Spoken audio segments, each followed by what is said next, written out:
मैं आपसे एक बात पूछता हूँ ध्यान से, है ना? बाप बेटे की कहानी बहुत चल रही है आजकल, उस पर 2 बातें और करनी है। अच्छा, मेरी बात शायद हो सकता है आपको थोड़ा चुभ रही होगी, लेकिन जो मेरा भाव था, नहीं, मैं इसलिए कह रहा हूँ कि भाव स्पष्ट होना चाहिए। आम तौर पे अभी के समाज में जो पिता है, वो अपने बच्चों की ज़िम्मेदारी पूरी उठाता है और ज़िम्मेदारी उठाने को लेके खुश भी रहता है। वो चाहता है कि उसका बच्चा बहुत सफल हो जीवन में, बेहतर जीवन जिए, उसके लिए जो करना पड़ेगा वो त्याग भी करेगा।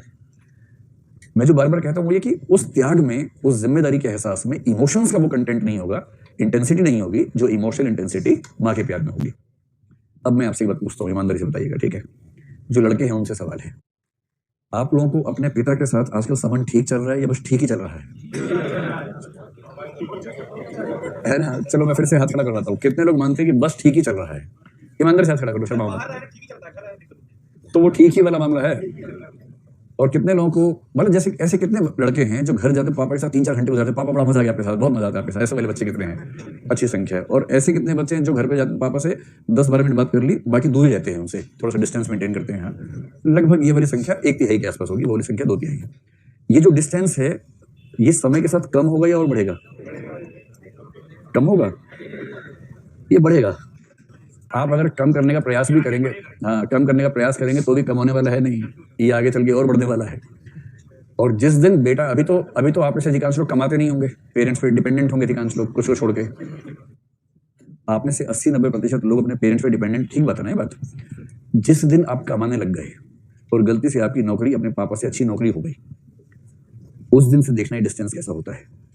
फिर वो डिस्टेंस चेतना के स्तर पे, भावना के स्तर पे वो व्यक्त होना शुरू होगा। और ऐसे में समझदार पिता धीरे धीरे खुद को बैकफुट पे ले आते हैं।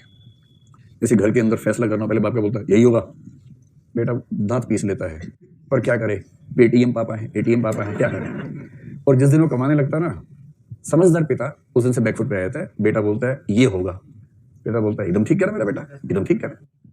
ये सबसे समझदार एस्केप रूट होता है पिताओं के लिए।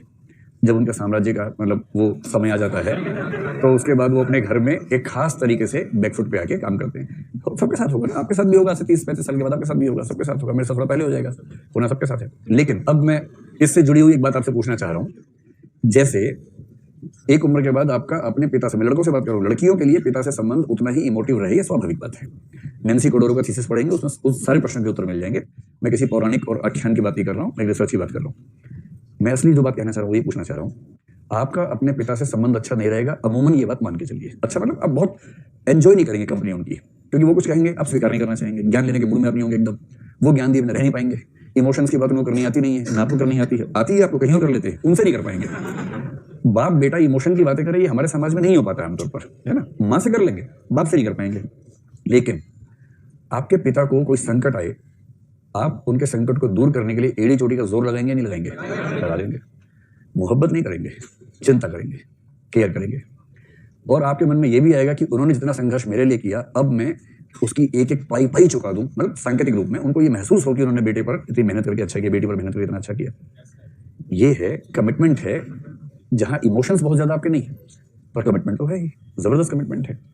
और अपने पेरेंट्स की चिंता करना केवल पर्सनल मामला नहीं है, उसमें सोसाइटी ने आपको जो सिखाया बचपन से पेरेंट्स की वैल्यू, वो भी एक पक्ष है। तो अंतर करना है, प्रेम अलग चीज है, कमिटमेंट अलग चीज है, कहीं कहीं मिक्स होती है, कहीं कहीं मिक्स नहीं भी होती है। जैसे पिता को लेकर प्रतिबद्धता बहुत ज्यादा रहेगी, प्रेम वैसा नहीं होगा, उतनी सहजता नहीं होगी, लेकिन ये चिंता कि उनको दिक्कत ना हो, इसके लिए आप दुनिया की हर जो चुनौती है उसको झेलने को तैयार होंगे कि उनको दिक्कत नहीं होनी चाहिए। इनके साथ बैठेंगे तो दिक्कत आपको हो जाएगी, पर उनको दिक्कत नहीं होनी चाहिए, ये भाव रहेगा। और ये कॉन्ट्रडिक्शन एक उम्र के बाद पुरुषों के जीवन में दुनिया भर में, केवल भारत की बातें चल रही, दुनिया भर का फिनोमेना है, दिखाई पड़ता है। तो सोशल कमिटमेंट का बेसिक मतलब है आपके परिवार ने, समाज ने जिन चीजों के प्रति आपको प्रतिबद्ध होना सिखा दिया है, यदि उनको लेकर आप कमिटेड है तो सोशल कमिटमेंट से। जैसे कोई परंपरा है, आप उसको फॉलो करना चाहते हैं, कोई प्रथा है, कोई सामाजिक मूल्य है, रीति रिवाज है, जो समाज के सब लोग मानते हैं, इसलिए आप भी मानते हैं। तो सामाजिक परंपराओं, प्रथाओं, मूल्यों या सोशल गुड कहते हैं, जो समाज के लिए अच्छा है, सामाजिक हित कोई है, कोई सामाजिक हित का कार्य है, उसके प्रति आप कमिटेड हैं अगर, तो ये सब हम कहेंगे कि, और वो सिर्फ इसलिए नहीं कि आपका मन कह रहा है, क्योंकि आप उस समाज का हिस्सा है और उस समाज के हर व्यक्ति से उम्मीद की जाती है, तो आप भी समाज का हिस्सा होते हुए चाहते हैं कि एक सामाजिक रूप से सजग व्यक्ति के रूप में आप दिखें समाज में, इसलिए कमिटमेंट्स हो जाती है। मसलन अभी जो सीएए का विरोध करने वाले लोग हैं, उनमें से अधिकांश लोगों की पर्सनल कमिटमेंट है उसके विरोध में या सोशल कमिटमेंट की वजह से? सोशल कमिटमेंट है। भाई हमारी कौम को ऐसा लगता है खतरा है, तो मैं कौम के साथ हूँ। पढ़ा उसने भी नहीं है, मैंने भी नहीं पढ़ा है, और इधर दूसरे ग्रुप को हमारे धर्म के लिए फायदे की बात है, सबको लगता है, तो मुझे भी लगता है। पढ़ा इन्होंने भी नहीं है, मैंने भी नहीं पढ़ा है। तो जिन्होंने नहीं पढ़ा और जिन्होंने नहीं पढ़ा उनका झगड़ा सड़क पर चल रहा है। ये होता ही है, ऐसा ही हर समाज में। तीसरा है व्यावसायिक प्रतिबद्धता, प्रोफेशनल कमिटमेंट। प्रोफेशनल कमिटमेंट का मतलब क्या होता है, किस किस के प्रति? देखिए, प्रोफेशनल कमिटमेंट का एक तो मतलब होता है अपने क्लाइंट के प्रति। जो व्यक्ति क्लाइंट है, सेवार्थी है, सेवार्थी बोलेंगे ना, उपभोक्ता भी कह सकते हैं। क्लाइंट का सही अनुवाद सेवार्थी होता है, लाभार्थी बेनिफिशियरी का होता है। क्लाइंट के लिए सेवार्थी शब्द ज्यादा प्रचलित है। तो उपभोक्ता कंज्यूमर के लिए है, ग्राहक कस्टमर के लिए है, तो क्लाइंट के लिए सबसे सटीक शब्द सेवार्थी जो मैं जानता हूं वही है। एक तो क्लाइंट्स के प्रति जो हमारी जिम्मेदारियां बनती हैं, वो सारी जिम्मेदारियां क्लाइंट के प्रति क्या जिम्मेदारी बन सकती है? एक बन सकती है कि जो सेवा का आपने वायदा किया है, गुणवत्ता का वायदा किया है, वो बन सकती है। दूसरी आप कह सकते हैं कि उसकी निजता, यदि आपके प्रोफेशन से उसका लिंक बनता है तो उसके प्रति बन सकती है। जैसे कोई वकील है, सीए है, साइकेट्रिस्ट है, डॉक्टर है, उसे अपने प्रोफेशनल काम करते समय क्लाइंट के बारे में ऐसी कई सूचनाएं मिल जाती हैं जो यदि उसने बाकी लोगों को दे दी तो उसका जीवन चौपट हो जाएगा। तो वो सूचनाएं उसको नहीं देनी है, संभालनी है। तो ये हुआ व्यावसायिक प्रतिबद्धता का एक पक्ष। दूसरा है जो उस प्रोफेशन का कोड ऑफ एथिक्स है। कोड ऑफ एथिक्स के लिए हिंदी शब्द क्या है? नीति संहिता। और दूसरा होता है कोड ऑफ कंडक्ट, आचरण संहिता। ये दोनों टॉपिक नंबर 6 या 7 में आएंगे आपके सामने। कोड ऑफ एथिक्स और कोड ऑफ कंडक्ट जो उस प्रोफेशन का है, उसके प्रति मोटे तौर पर रूल्स रेगुलेशंस ही होते हैं इसमें। तो उस व्यवसाय विशेष के जो रूल्स रेगुलेशंस माने जाते हैं, उनके प्रति हमारी जो कमिटमेंट है वो व्यावसायिक प्रतिबद्धता है।